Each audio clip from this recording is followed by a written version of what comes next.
Selamat pagi pemirsa tribunsumsel.com dimanapun berada. Kembali berjumpa dengan saya, reporter Tribun Sumsel Kabupaten Partawang.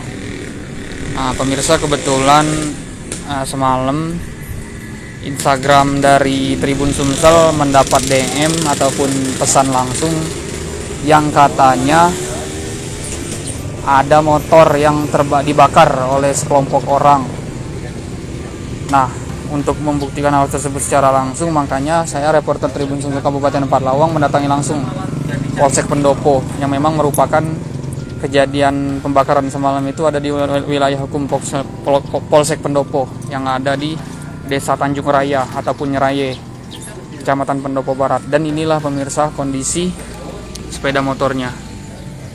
Nah, berdasarkan wawancara saya dengan Kanit Binmas Polsek Pendopo tadi, memang benar katanya semalam ada laporan dari masyarakat ataupun warga, tepatnya security PT salah satu PT sawit di Empat Lawang, telah terjadi pembakaran sepeda motor oleh sekelompok orang, yang memang sepeda motor ini adalah milik dari security PT tersebut.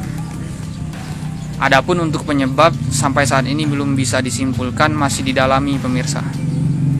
Belum tahu, jadi belum bisa disimpulkan karena masih dalam penyelidikan tadi kata ini Kanit Binmas Polsek Pendopo. Dan memang ini tampak bekas dibakar pemirsa.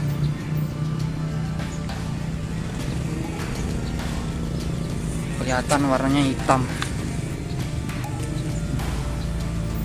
Dan memang setelah kejadian semalam langsung dibawa ke sini oleh pihak Polsek Pendopo. Sepertinya motor merek Honda.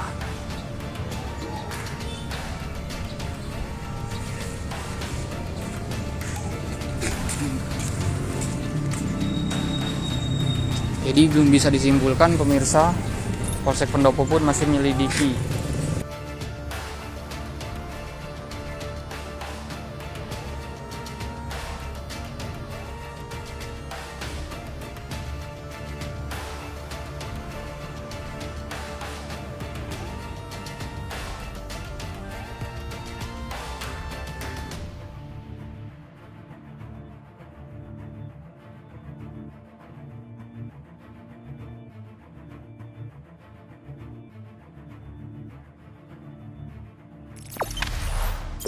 Jangan lupa subscribe, share, komen, dan like ya.